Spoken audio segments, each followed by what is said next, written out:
welcome to my first podcast, Julius Around the World. Today I'm with Terje. Terje works for SevenStones. He's the CEO. And we're going to have a nice conversation about everything that's going on around the world, about the real estate market that we're in right now, and about Indonesia in general, how it's going to go, the opportunities that are here. And yeah, I'm excited. What do you think about it?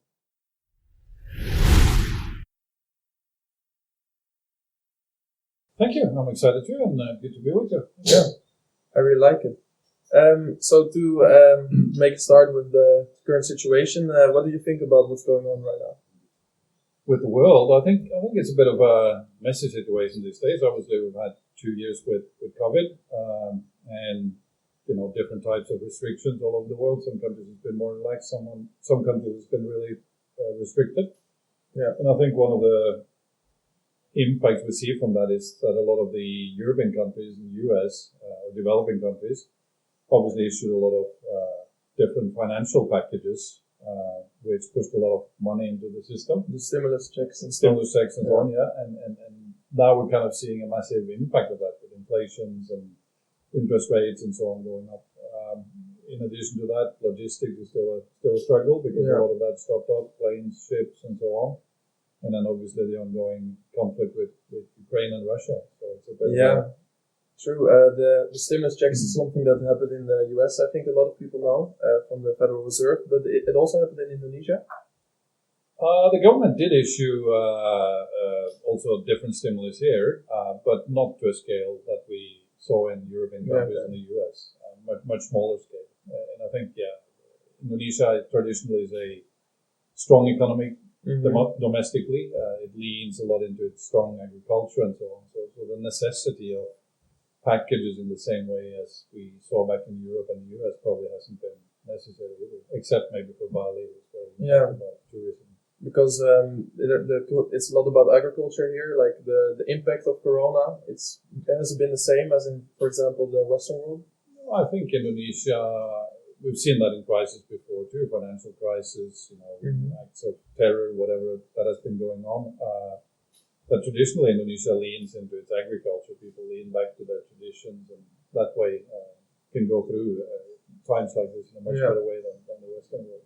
Yeah, and Bali, for example, is quite focused on tourism. Bali, yeah. Did it shift, or was it just a hard time? I think Indonesia in general, and maybe we'll talk more about that later, has actually come through COVID in a possibly better way than before. That's interesting. Which is different from most other parts in the world. But Bali as a province who is 80% depending on tourism is heavily impacted. Now we can see it starting to come back, but for some time it was really bad and sad to see how that impacted families and livelihood. People lost their jobs. Yeah. It was a hard time for all of us. And you have roots in Norway as well. Have you seen a difference there with how people live there? Because it's quite a... I haven't been home actually since before COVID, but I think Norway is a bit of a unique situation. It's a small population, very strong economy, one of the largest sovereign wealth funds in the world. So I think Norway as an economy has been able to take this much better than other parts of Europe. A lot more financial stability behind all the banks and everything. Yeah. Okay, that's nice. And now we're seeing a lot of inflation increases in the United States with they're just printing money, and there's no gold reserve anymore. Do you think it's going to be a problem in the future that they're printing this much money in such a short time? I guess financially there's always impact when more or less money comes into an economy. I think in many ways the macroeconomy of the world was already having issues prior to COVID, and maybe COVID has speeded up some of those aspects. But I also do believe that the world today and how connected it is, how interacted it is, it'll find its way out of this. It might need some time, and it may have some bumpy months and years ahead. Yeah, like we could see World Bank quite recently issued a review, as they do every couple of months, and they talk about possibly a recession in large parts of the world, at least a reduction of estimated economic growth. Yeah. But they highlight that Indonesia probably will not be impacted by that. And today, Indonesia is actually one of the strongest economies in the world.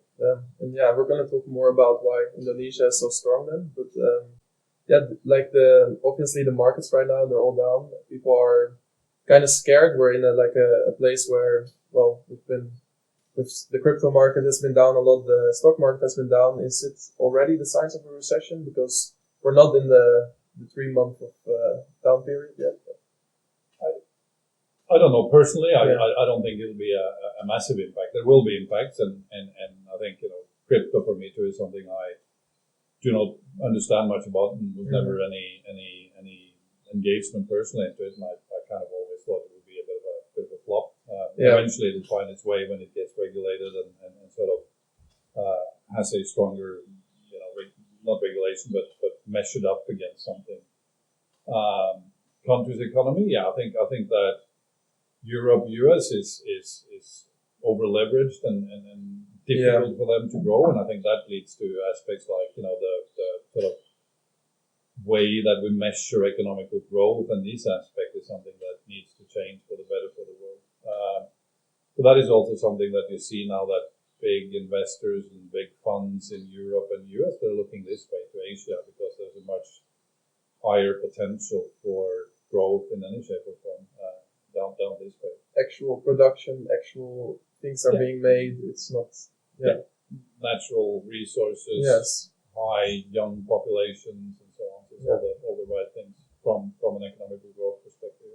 Yeah, that's very true. And there's obviously now a lot happening in Indonesia. Also, in the real estate market, things are moving very fast, especially after Corona. Bali's getting more busy again. Yeah, we saw a very quick jump back, particularly from the domestic market, when the sort of travel restrictions started to ease up. So I would guess that is now probably back to 75-80% of pre-COVID figures. Mm-hmm. The foreign market has been estimated to recover somewhere between 2024 and 2026. Looking at the figures now in May and June, probably it'll happen a lot quicker. There's still a lot of challenges with logistics, planes, planes that are being pulled back by the leasing companies, and planes that needs to, go through a bit of a engineering process to be able to fly again. Okay. So I think that's going to be a challenge, but we already see that figures jumps up every month now, and more people come in. I think the different changes, if any, a lot of people kind of expected but tourism to die out after COVID, and people would not travel. I've always said that that's an illusion, and people will travel, and in particular, Western countries who now has a lot of money that they haven't been able to spend for a few years. And then I think the second thing you can see in Europe and US, people kind of move away from the big cities. They look at farming areas, smaller areas, and then you have what earlier has been known as digital nomads, but today is more like a remote worker concept, where there's an awful lot of studies on where people would go and live if they can be a remote worker, and all of those studies, Bali is always on the top of the list, and therefore I think we'll see a massive number of people actually moving here to live here 6 months, 1 year, 3 years, maybe forever. Yeah. And Bali is also seeing this growth in the people that come work as digital nomads. So they're now actually made a visa especially for digital nomads. Yeah, that's an ongoing process, and it was actually something that Indonesia did come up with prior to COVID, but then it was postponed because of the challenges through COVID. But I think in very near future, they'll launch what they call a digital nomad or remote worker visa, which means you can come here and stay here for up to 5 years without having to, pay any taxes, as long as what you're doing as a business or work is based on a broad activity. So you have a business in the UK or US or something like that, abroad, and you live here and spend your money. Once you start engaging with Indonesian clients, then it's a different story. But I also think that the government should try to convince people to actually do set up companies. So they should try to lower their sort of minimum investment that they expect from foreigners to come in here, because the tax benefits of being in Indonesia as a foreigner or anyone is really good. And once they discover that, I think a lot of people actually base their businesses out of here and contribute even beyond but spending their earnings and money on living in Bali and other places. Because right now you can get a PTMA, yeah, which is 10 billion rupiah. Yeah.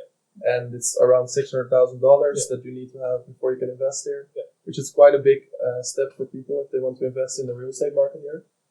But there are other options. You can get a PMA, I think. So if someone wants to start real estate here, for example, is it possible to buy land themselves?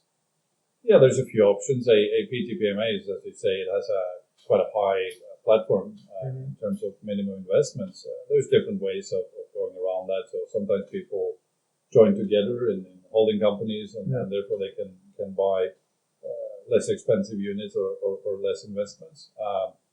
If you're coming in on a visa that probably will be launched at the same time as the digital nomad, which is called the second home visa, that you can invest also into a villa or an apartment or whatever it is, and then have Indonesia as a second home.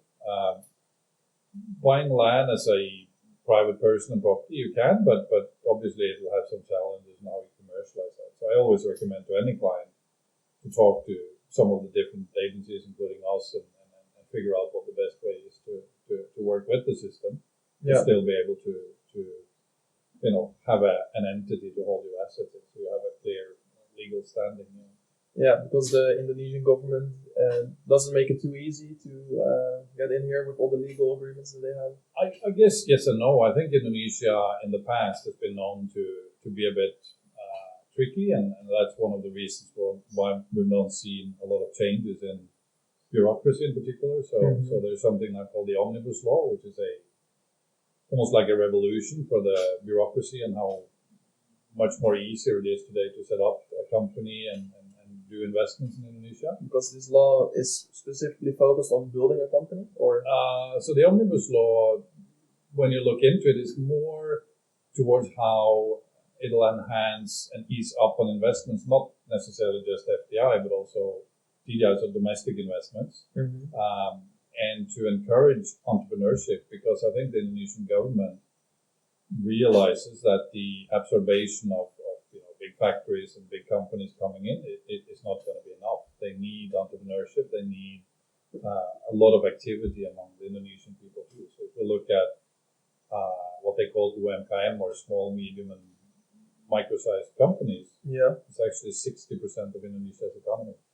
It's about focused on small businesses. And the absorption of labor, 97% comes from the same UMKM or small, medium, and so there's a lot of small businesses who do hand labor themselves, and they export mostly outside of Bali? I think it's a lot of different things. It'll be anything from a food stall in the street to handicrafts to other creative aspects. People, let's say they have digital talent or IT talent, they can market themselves and do work for companies both in Indonesia and abroad. It's everything really. Yeah. Bit of export too, okay. Because right now there's just a lot of handcraft going on in Bali. Obviously, there's a lot of rare ores here. There's also a factory being built, I've heard, for the production of batteries. We're starting with this. Indonesia is since Jokowi went to Glasgow with the president. The president of Indonesia, and he talked about the shift that Indonesia wants to do with renewable energy, and obviously one of those is in cars and battery-driven cars. So they've now already opened up one factory, and there's more coming that will produce batteries. They've already opened up factories that do produce battery-driven vehicles. And one of those factories, a state-owned company, wants to actually do a factory in Bali to produce electrical bikes. For the Indonesian market and possibly export. Would be a great thing for the Balinese island, I think, electric scooters. I think it's good for Bali and also Indonesia, and I think that it creates a balance possibly for Bali that doesn't only depend on tourism, it also has other streams of income from the government and labor and so on. Because there's now also have been talks with Elon Musk coming here with the whole electric batteries and car situation. Do you think that there's any future in Tesla here in Indonesia? The conversations between Tesla and Indonesia has been going on actually for a few years, and I think there were some challenges on legalities and tax benefits and so on that didn't fit. But This is also one of the differences from Jokowi, the president of Indonesia, and possibly other state leaders, is that he himself goes and sees this, not just Elon Musk's, but any CEO in any of his international, trips and so on. So actually, the president and Elon Musk himself had a conversation about this, and prior to that, a team of a few ministers and investors had similar conversations. So I'm quite sure that at some stage, a few of the Tesla and Elon Musk's, huge business will find its way into Indonesia. Not just because Indonesia won it, but also because Indonesia is a huge international market, and big population, and a big potential for Tesla itself. There's obviously a lot of companies that would be interested to go here. Do you think, because there's these companies, they bring in Western culture a lot into the Balinese or Indonesian culture. I feel like this could become maybe a problem where how Western do you want to have a world like this where everybody has a very different way of living? Yeah, I think anywhere in the world you have those challenges, maybe more so in Bali with a high level of tourism in addition to expats coming in for investments and so on. I think that's inevitable, though. That it's a change that will happen regardless, and the world is becoming smaller and smaller. People move easier and easier in between different areas than before. I guess the challenge with that is that the cultural change that will be expected and the cultural impact from a lot of foreigners coming in is too fast. So it's difficult for the local population to absorb that. Mm-hmm. And that's where I think different kinds of stakeholders, government, privates, and so on, can do a lot more to build the bridges in between the foreign cultures and so on. And at the end of it, it's about understanding each other and understanding that we are different. We have different, not necessarily values, but perceptions on things, ways we want to do things, how we respect each other. I think it will be okay, but possibly some challenges. Yeah, this is also something I've noticed since I was in Bali here, where people are just so nice to each other. It's a whole different community aspect that in the Western world we don't really see, actually. Yeah, I think I've been here a little bit longer than I've been here for 30 years. But same thing, I was very much attracted to the welcoming aspect of Indonesia. And almost anywhere in Indonesia, people are friendly and warm, family values, cross-generation relations, which I think back in Europe we've lost. When we're kids, we're put into childcare and school, and our grandparents get put away into elder homes and so on. Yeah. We lose that engagement, interaction, which I don't think is good. And I think also the community work in Indonesia is something they call gotong royong, which means work together. It's another thing that is still very strong and something we have lost a bit, I think, in Europe. Yeah, people are here willing to help each other, and when someone is doing less good, they're ready to help them, and it also goes all the way around. And in the Netherlands or in the Western world in general, it's a bit more individual, everybody for themselves, and especially with the family aspect of it, where people that are going to daycares and people also that go into retirement homes, they lose the whole aspect of working and being with the family, and they're getting put away in isolation. I think it's sad, really sad to see how that happens, and how we forget about the contributions that our parents had to us, and we are having to our kids, and both ways on how that works and impact things. And I think we lose something as humans in that aspect. Yeah, I've also read a lot about that people who do people here stop working at some point, at some age, or do they keep working their whole life?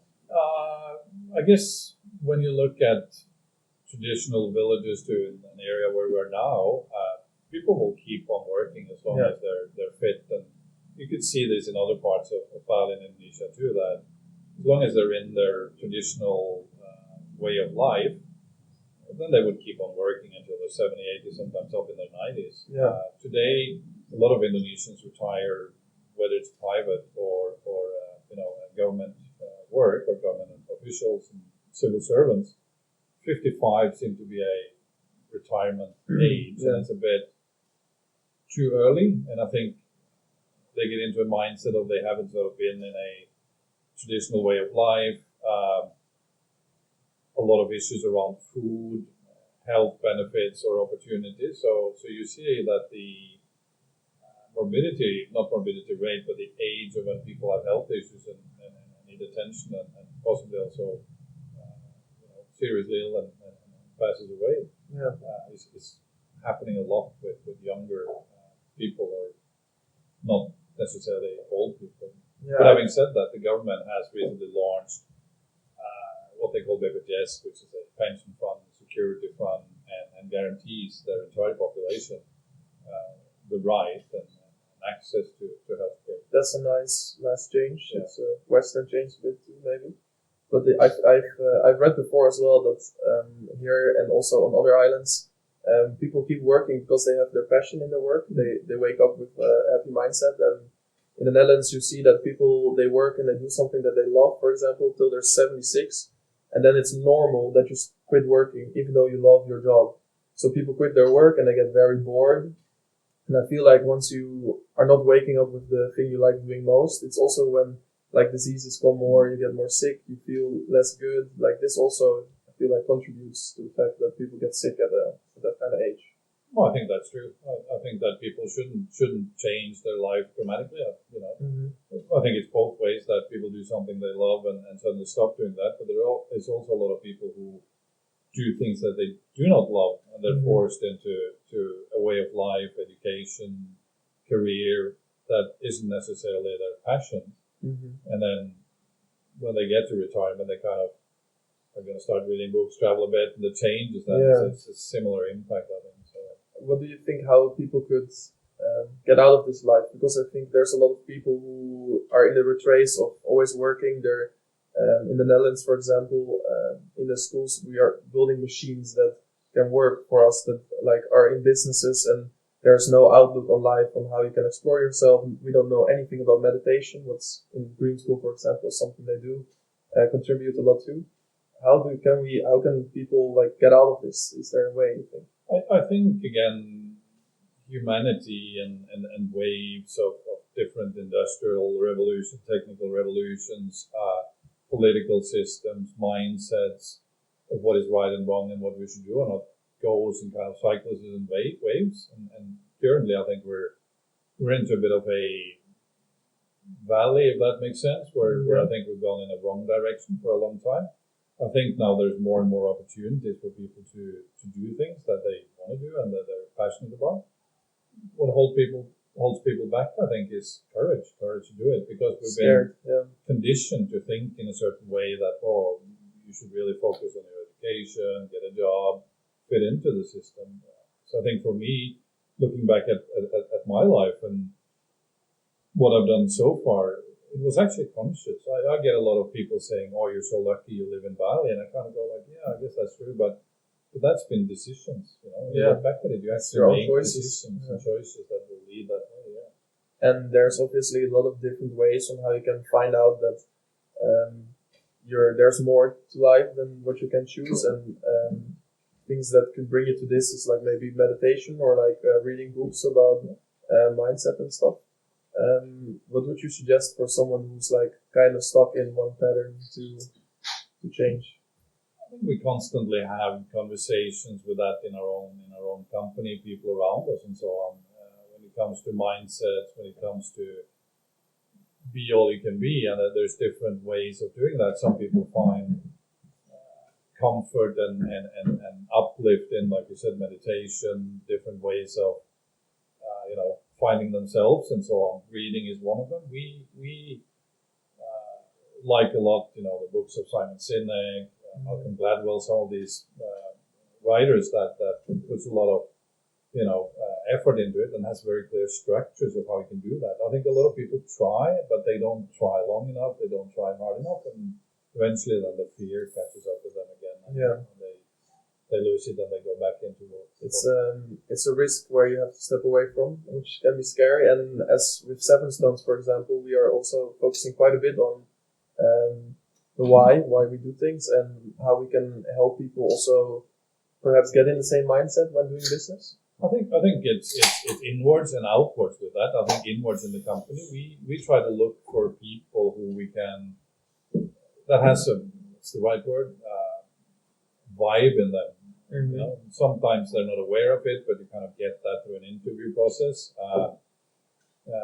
That they want to go all the way and they want to do something with their life. So maybe different from other companies, we actually want our staff or our team members to think that, oh, I want to have my own office, I want to have my own business, because that's human nature. So rather than trying to suppress that, we try to encourage it, and then we'll have 2 years, 6 years, 10 years together with people, and when they leave, we'll still have, you know, some kind of relationship across companies and so on.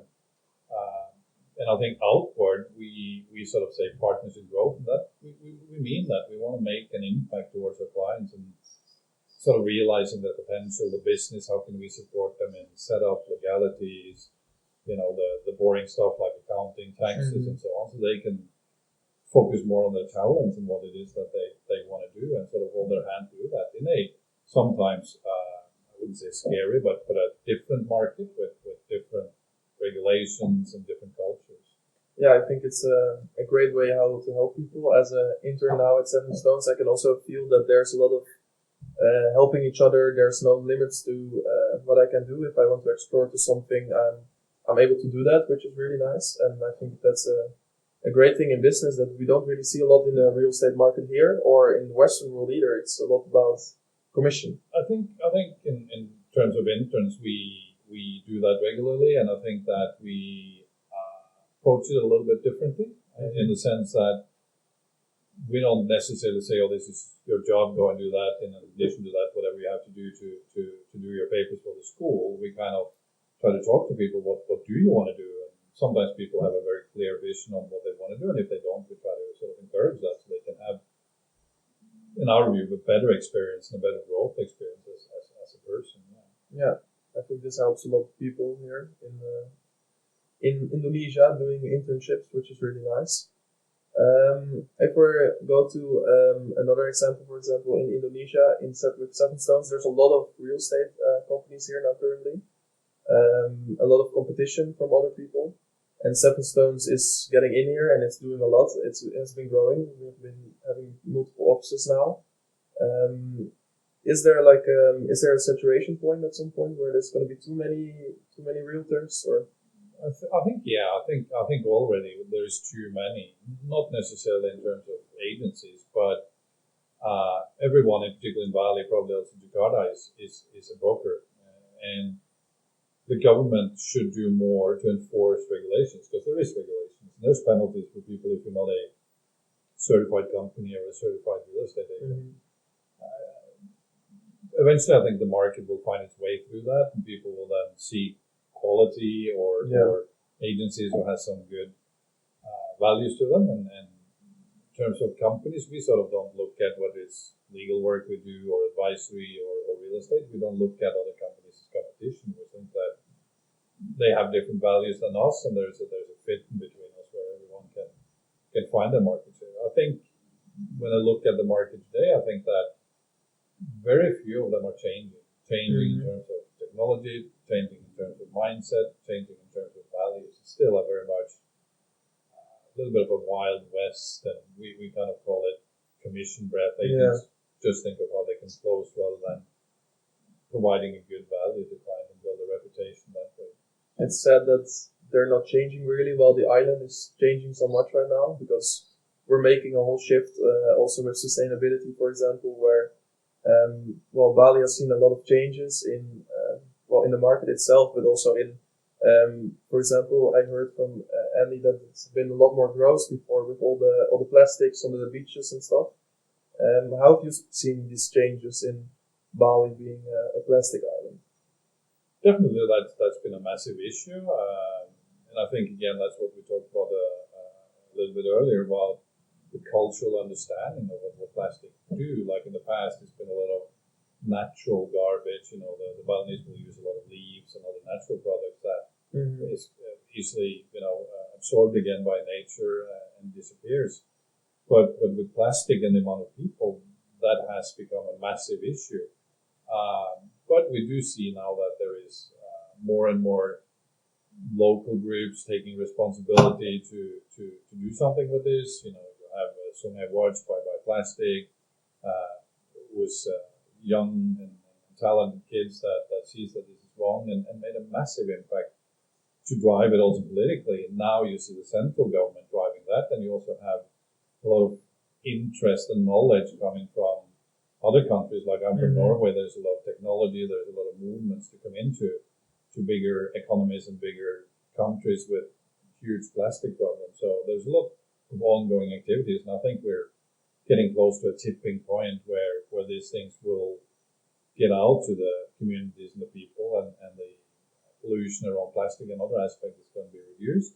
And what's already out there in nature and ocean will slowly be dealt with. And I think the companies always start like the initiative to clean up the plastic, and it's really gonna change really when the government steps in and tries to clean as well. Is there already things that the government is doing right now to help with the plastic problem? The Balinese province passed a regulation several years back that they were going to end single-use plastic, so the shampoos, sachets, the plastic glasses, water, and so on. But then they kind of forgot about it. And now they're saying, and I think one of the reasons for that is because the problem is so massive. By end of this year, they're going to enforce it. And it's also related to G20 this year is in Indonesia.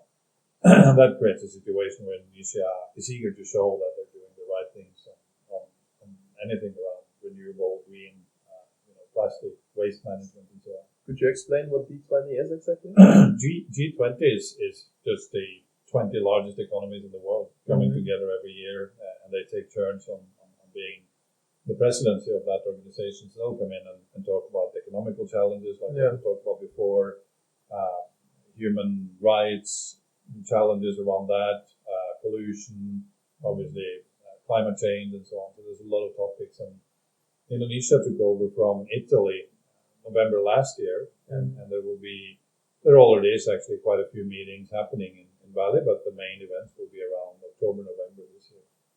And obviously now Bali is using still fossil fuels to power the island. And are they on coal or gas? And do you know where they get this from? So Indonesia has a lot of coal resources, so it's obviously been an easy fix until now, and a large percentage of their energy comes from coal. I think renewable energy or green energy is probably now slowly coming above 20%.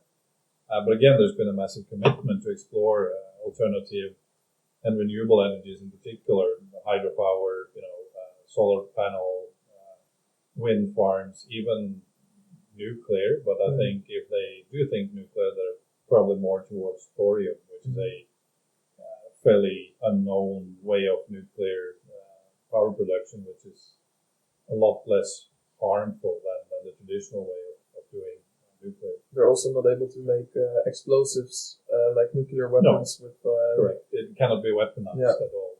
But the problem with that is that now it's not economically viable because obviously uranium wasn't also economically viable in the beginning of the years, but because there was a military incentive, there was a lot of investments in how to get this going. I think that changes now, and I see that if you look at huge economies like India and China is really spending a lot of time. We've had meetings here with government officials too, and groups that look at exploring it. The knowledge today is basically US and Norway that has a high knowledge and experience with thorium. And I see also from Norway there's more and more, a couple of companies already have launched research and actually want to put a time frame to when they're actually going to be able to have feasible reactors running with thorium. Some of these are cruise liners who will actually have a thorium power station on a ship that can charge batteries on cruise ships. And what is the timeline, do you think? Has there been I think we're looking at, realistically, probably around 10 years before 10 years. Some are saying 2 to 4 years. I don't think that's realistic, but we'll see. We'll see, Could be a positive change to the whole energy crisis we're having. I guess the more energy, the more investments, the more focus that gets into it, the better and quicker we get. Yeah, I feel like once we, as a world, solve the problem about energy, because there's now fossil fuels and we have electricity, energy, but once there is energy that we can have almost an infinite source of energy in a safe way, this would solve so many problems where I think as a civilization, we really can shift to something better with everybody.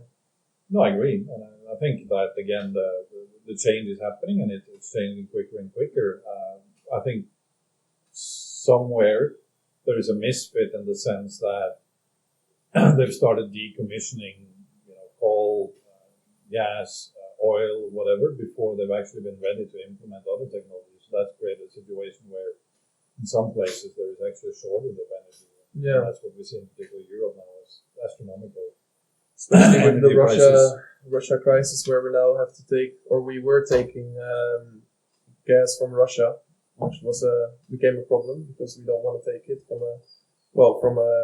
what is it? It's a country that just chooses to invade other countries.